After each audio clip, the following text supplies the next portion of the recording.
राष्ट्रीय शैक्षणिक संशोधन आणि प्रशिक्षण परिषद द्वारा सादर कार्यक्रम खतरनाक साप. रोज संध्याकाळप्रमाणे आजही फुलमती स्वयंपाकासाठी लाकडं आणायला गेली होती. मग तिचा पाय सापाच्या शेपटीवर आला. स्वसंरक्षणार्थ साप तिला चावला.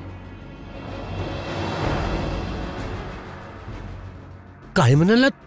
फुलमतीला साप डसला? हो भाऊ, लवकर ये. अरे देवा, तिचं रक्षण कर.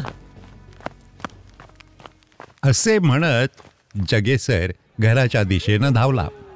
घराच्या दारात उभ्या असलेल्या गर्दीतून जगेसर यांनी आत प्रवेश केला.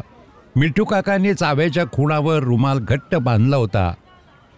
फुलमती बेशुद्ध होत होती. जगेसरला काय करावं कळत नव्हतं. घाईघाईनं सर्वांनी त्याला गावातील गणेशी ओझाकडे नेले. ओझा मंत्र म्हणू लागला, पण फुलमतीच्या अंगात काहीच हालचाल झाली नाही. मग ओझाने तिच्या तोंडात काढा ओतण्याचा प्रयत्न केला, पण दात घट्ट बसल्यामुळे संपूर्ण काढा वाया गेला. आता ओझाने त्याच्या पिशवीतून काळ्या रंगाची औषधाची बाटली काढली. फुलमतीच्या नाकात औषध टाकायला पुढे सरसावताच मोठा आवाज आला, थांबा, जरा थांबा. ओझा थांबला. सगळ्यांनी आश्चर्याने मागे वळून पाहिले. हे काय करतायत तुम्ही? रेखा तिथेच उभी होती. रेखा ही गावात शिकलेली सरपंचांची मुलगी होती. तिला साप आणि दुसऱ्या जीवजंतूंविषयी इतर प्राण्यांची पण चांगली माहिती होती. अशा प्रकारे काकू कधीही ठीक होणार नाहीत. त्यांना लवकर इस्पितळात घेऊन जा. अरे पण का नाही होऊ शकत? आणि इस्पितळात तिला जर काही झालं तर त्याला जबाबदार कोण? मिठू चाचाच्या बोलण्यावर ओझा भावाने चळत्या नजरेनं रेखाकडे पाहिलं आणि रेखा ठाम होती. मी सांगते ते ऐका. काकूंना इस्पितळामध्येच योग्य उपचार मिळू शकतील. आता उशीर करू नका आणखी. हो रेखा, कदाचित तुम्ही बरोबर बोलताय. एकदा डॉक्टरांना भेटायला काय हरकत आहे? हो, चला वेळ न घालवता त्यांना शेजारच्या गावातील सामुदायिक आरोग्य केंद्रात घेऊन जाऊया. सामुदायिक आरोग्य केंद्रात पोहोचताच रेखाने आपत्कालीन वॉर्डला कळवले आणि फुलमतीला दाखल केले. बघा, तुम्ही काळजी करू नका आणि उपचार पूर्ण होईपर्यंत समोरच्या हॉलमध्ये बसा. ठीक आहे डॉक्टर साहेब. मला सांगा, त्यांना चावणारा साप कोणी पाहिला होता का? हो डॉक्टर साहेब, तो एक पातळ काळा साप होता.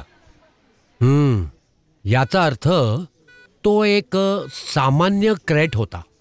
डॉक्टर साहेबांनी उपचार सुरू केले आणि फुलमतीला अँटीव्हेनम इंजेक्शन दिले.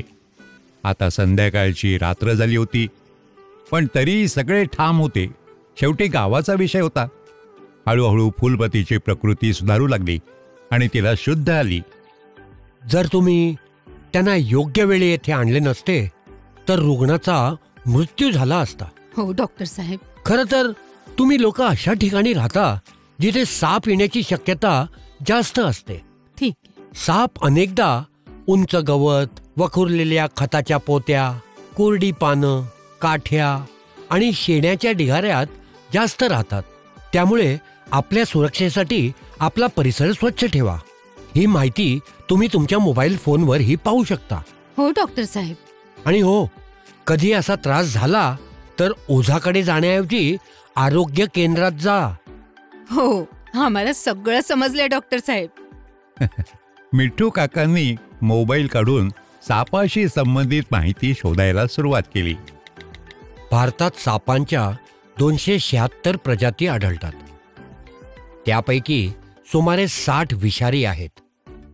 यापैकी बहुतेक सामान्य क्रेट, कोब्रा आणि वायपर आपल्या आजूबाजूला दिसतात. फुलमतीला आता पूर्वीपेक्षा बरे वाटू लागले होते. डॉक्टर साहेबांचे आभार मानून ती जगेसर, रेखा आणि बाकीच्या गावकऱ्यांसोबत घरी जायला निघाली.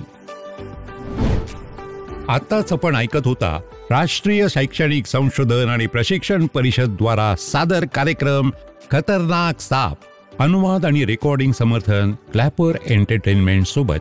Programme coordinator professor Usha Sharma. Academic support Yachna Gupta.